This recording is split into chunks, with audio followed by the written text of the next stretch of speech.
Salut, c'est Maxence, bienvenue dans cette nouvelle vidéo. Donc dans cette vidéo, on va parler de l'endettement, de comment contourner, comment éviter d'être bloqué par les 35% d'endettement. Donc c'est un critère qui est à prendre en compte aussi lorsque tu fais de l'investissement locatif, et les banques certaines fois vont te refuser ton prêt immobilier simplement parce que tu es endetté à 35% ou plus. Donc l'idée de cette vidéo, c'est de te partager 8 conseils, 8 axes de réflexion ou d'analyse qui te permettront de réduire l'endettement que tu as pour pouvoir éventuellement continuer à investir. Donc c'est vrai que comme tu l'as remarqué, ces derniers temps, c'est de plus en plus difficile d'investir. À un moment, on pouvait investir en société et du coup ça passait parce que ton endettement perso n'était plus pris en compte. Là, il y a de plus en plus de banques qui le prennent en compte, l'endettement des associés dans les sociétés. Donc c'est pour ça que je pense que le taux d'endettement personnel est très très important. Et même tu as des solutions comme je t'avais évoqué au préalable avec ma sœur sur des financements type plus professionnels. On va quand même analyser ton endettement avant le projet. On ne va pas prendre en compte cet endettement sur le projet, sur la décision, sur l'endettement futur après ton investissement, mais c'est quand même important d'avoir le plus faible endettement personnel lorsque tu veux investir dans l'immobilier. Donc premier conseil que je te recommande, c'est de trouver la banque qui va réfléchir différemment. Donc c'est un peu le saint graal de trouver la bonne banque selon moi, et c'est vraiment ce sur quoi on axe. Il y a plein de stratégies qu'on peut mettre en place, que je partage énormément d'ailleurs dans le club privé patrimonial, mais c'est que régulièrement, tu peux trouver des bonnes banques avec des bons banquiers, avec des bons directeurs de banque dedans, qui ont un pouvoir de décision en interne à un certain niveau. Donc après, c'est à toi de trouver les bonnes personnes, les bons interlocuteurs, les bonnes banques également, et de trouver pour qu'ils puissent faire passer ton dossier. Parce qu'il faut savoir que c'est pas 100% des dossiers bancaires qui doivent respecter toutes les réglementations, toutes les règles HTSF et ainsi de suite, et que tu as 20% à peu près des dossiers qui peuvent ne pas les respecter, et sur ces 20%, tu as à peu près 20% qui sont pour de l'investissement locatif, donc 80% qui sont pour de l'ARP. Donc voilà, ça restreint quand même pas mal, mais c'est toujours une possibilité, ça dépend vraiment de tes relations que tu peux avoir avec la banque, ou de la future banque avec qui tu vas collaborer, mais c'est pour moi une des solutions les plus simples pour essayer de faire passer un petit peu ton dossier avec un endettement, en calculant peut-être un peu différemment, ou autre. Donc voilà, et idéalement ou éventuellement tu peux, comme tu l'as compris, vu que tu as 80% de ces 20% de dossiers qui peuvent passer sans le respecter, qui sont pour de la RP, essaie de voir si tu peux pas vendre ton dossier comme une RP, si c'est logique, si c'est cohérent pour la banque également. Donc ça, c'est pour moi, je pense, une solution la plus simple, on va dire, c'est vraiment ça, essayer de trouver les bonnes banques, ou même, j'ai envie de te dire, essayer de contacter un courtier. Toujours pareil, je pense que je mettrai le formulaire de ma sœur, tu peux prendre rendez-vous téléphonique avec elle, et comme ça, elle peut éventuellement te trouver les bonnes banques, les bons types de financement qui sont adaptés à toi. Donc je pense que ça peut être assez intéressant.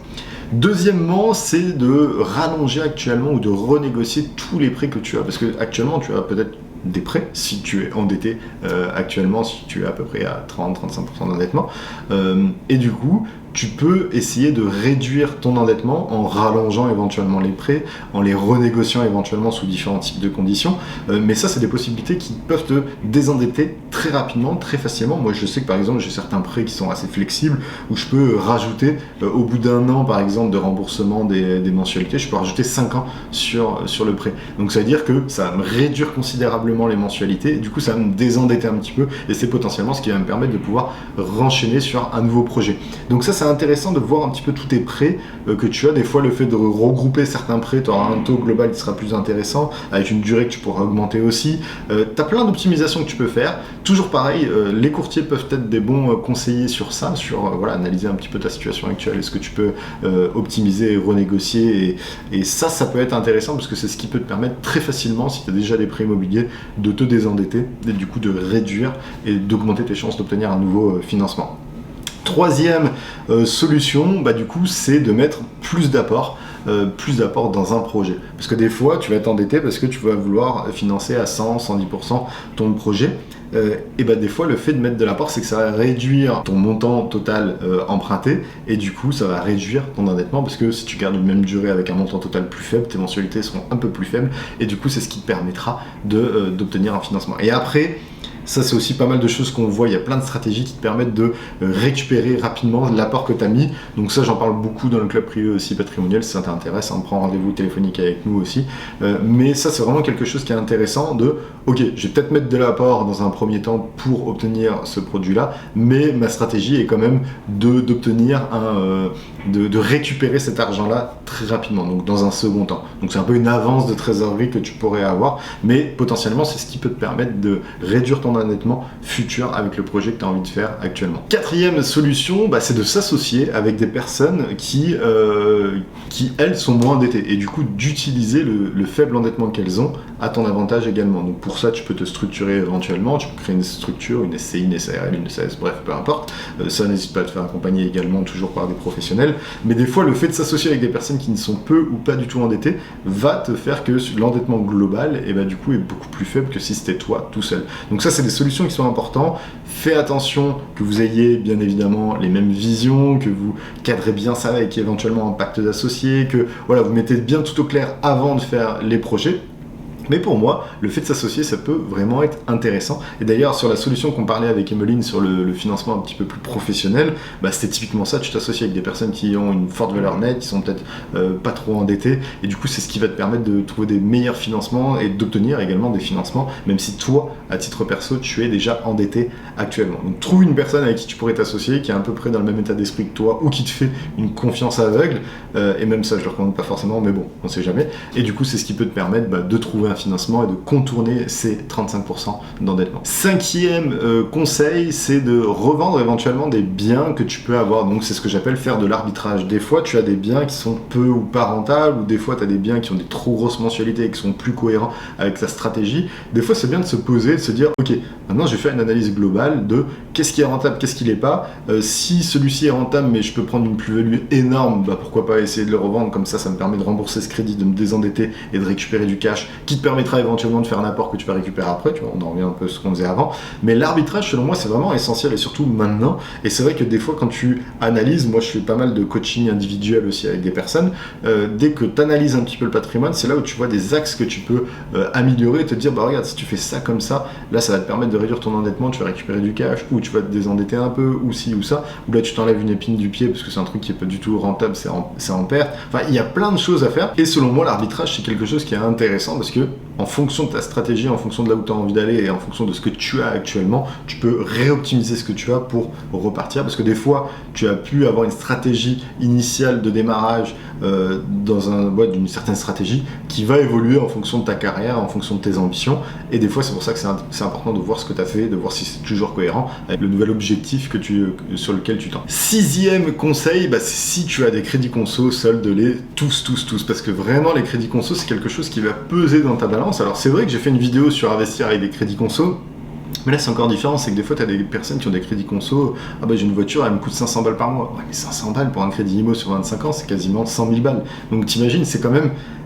Il faut quand même faire assez attention, et des fois il y a des personnes qui ont des crédits conso, qui ont des crédits auto, qui ont plein de petits trucs, de petits crédits à droite, à gauche, mais ça penche vraiment en ta défaveur dans la balance, parce que du coup c'est quelque chose qui, vu que c'est des courtes durées, ça va te coûter très cher, c'est pour acheter des trucs qui sont souvent des passifs, comme par exemple une voiture ou autre, et du coup ça perd en valeur, donc en gros tu payes un truc avec des forts intérêts qui va te perdre en valeur, ça n'a aucun sens, et en même temps du coup c'est vraiment c'est quelque chose qui impacte considérablement ton endettement. Donc le fait de faire ça, des fois de se dire ok, maintenant je vais plus rouler en BM, je vais rouler en Peugeot, même si j'ai rien pour les uns ou pour les autres, mais c'est plus ça, et c'est un fait, parce que du coup si ça te permet de te désendetter, ça te permet de récupérer peut-être des fois de l'argent aussi, parce que tu peux avoir une voiture qui vaut 30 000, il te reste que 15 000, tu récupères 15 000 et tu récupères cette capacité là, avec ces 15 000 tu achètes une voiture cash par exemple, voilà, t'es plus endetté à ce niveau là, et ta capacité d'endettement est beaucoup plus élevée. Donc ça c'est important aussi, et c'est ne pas négliger.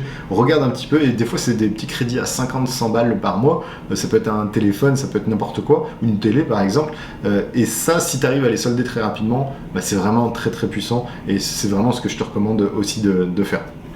Septièmement, c'est éventuellement, si là tu vois que tu as fait déjà toutes ces optimisations là au préalable et que tu commences à être bloqué, pars sur des stratégies différentes. C'est un petit peu ce que j'avais fait aussi, c'est partir sur de la conciergerie, partir sur du marchand de biens. D'ailleurs, on a 2 clubs privés qui te permettent soit de créer ta société de conciergerie avec Soumet qui maintenant a passé les plus de 60 lots en gestion, soit le club privé avec Nils sur du marchand de biens. Et Nils fait plus de 2 millions de chiffre d'affaires par an avec le marchand de biens. Donc ça, c'est 2 stratégies qui sont ultra puissantes. D'ailleurs, si ça t'intéresse, tu regarderas dans la description. Il y a voilà, tu peux prendre rendez-vous avec nous où tu auras toutes les informations. Mais c'est vraiment 2 stratégies qui ne sont pas à négliger parce que c'est ce qui peut te permettre de passer une étape. Moi, c'est ce qui m'a permis de repasser une étape où, dès que j'ai quitté mon job parce que j'ai investi dans l'immobilier, la banque, au bout d'un moment, elle me disait bon, on va temporiser un petit peu parce que pour nous, c'est un risque de continuer à te financer parce que c'est une nouvelle situation professionnelle que tu as. Donc c'est là où le fait de recontinuer à gagner de l'argent et prendre de l'expérience avec d'autres stratégies peut être intéressant. De la conciergerie, tu crées une structure, tu gères les biens des autres et au bout d'un an, 2 ans, tu retournes voir la banque, tu dis regardez combien je génère avec les biens des autres, maintenant on va recommencer les financements, pourquoi pas sur une autre structure et après tu vas faire travailler toutes tes structures. Soit tu pars sur du marchand de biens et là du coup ça te permet de générer rapidement du capital, faire des plus-values. Mais voilà, moi je pense que c'est vraiment hyper intéressant de se dire ok, bon bah là je suis complètement bloqué, c'est pas une fatalité, il y a peut-être d'autres solutions, il y a peut-être d'autres possibilités à faire, il y a peut-être également, comme je te dis, les financements type professionnel comme ce que j'avais évoqué avec ma sœur, mais ça c'est des solutions qui sont intéressantes, qui sont à envisager selon moi si vraiment tu as essayé de tout optimiser.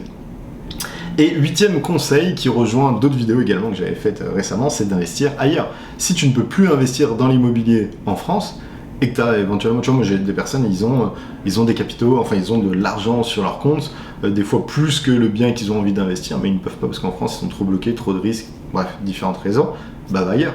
Tu viens au Canada avec moi, tu viens aux États-Unis avec moi également. On a des solutions d'investissement pour des Français, on fait investir beaucoup de personnes à l'étranger également, on les accompagne, et du coup c'est ce qui permet de continuer à développer son patrimoine ailleurs en bénéficiant d'autres avantages également qu'on peut retrouver ailleurs au Canada, aux États-Unis ou même ailleurs dans le monde. Mais l'idée c'est ça, c'est que ne te cloisonne pas simplement à ta ville, ta région ou ton pays, c'est que si tu es bloqué dans un certain endroit, bah, ça peut être intéressant de voir qu'est-ce qui se passe ailleurs et éventuellement de continuer à développer ton patrimoine ailleurs. Ou même, j'ai envie de te dire, continuer à investir, mais éventuellement en bourse ou autre, si tu as vraiment envie de faire ça. Mais voilà, essaie de t'ouvrir l'esprit par rapport à ça, de te dire, bon, bah, des fois, il n'y a pas forcément que ça. Là, je suis endetté à l'heure actuelle, je peux rien faire, j'ai de l'argent, j'ai la motivation. Essaie de chercher ailleurs. Contacte-moi d'ailleurs si tu m'envoies un commentaire ou un mail si tu veux, si tu es intéressé par l'investissement à l'étranger, mais c'est quelque chose qui est envisageable et qui est possible surtout maintenant où honnêtement, nous dès qu'on est avec des clients en France, bam, un WhatsApp, une vidéo, un truc comme ça, tu montes le projet, tu envoies les mails, ils viennent sur place. Enfin, tu as tellement de possibilités maintenant que c'est devenu beaucoup plus simple d'investir à l'étranger, de sortir vraiment de sa zone d'investissement. Donc voilà, en tout cas j'espère que cette vidéo t'a plu, n'hésite pas à la partager à quelqu'un qui est endetté et qui sait pas trop comment faire, ça peut lui donner des idées, hein. Alors je te dis pas que c'est ce qui va le débloquer, mais au moins ça te permet de réfléchir à pas mal de choses, et même, comme je te dis, juste le fait d'analyser, de faire des arbitrages ou autre, même si c'est pas pour te désendetter immédiatement pour pouvoir investir, c'est toujours important de le faire, de faire toujours des points, des mises en situation, des points visuels à l'heure actuelle, et c'est ce qui te permet du coup de développer tout ça. Donc voilà du coup pour ce qui était de cette vidéo, j'espère en tout cas qu'elle t'a plu, n'hésite pas à t'abonner si tu veux recevoir plus de vidéos comme ça, n'hésite pas à la liker, n'hésite pas à la commenter, donne-moi des sujets de vidéos que tu aimerais que j'aborde éventuellement, ça me ferait un grand plaisir, et moi je te dis à très vite pour de prochaines vidéos, ciao ciao.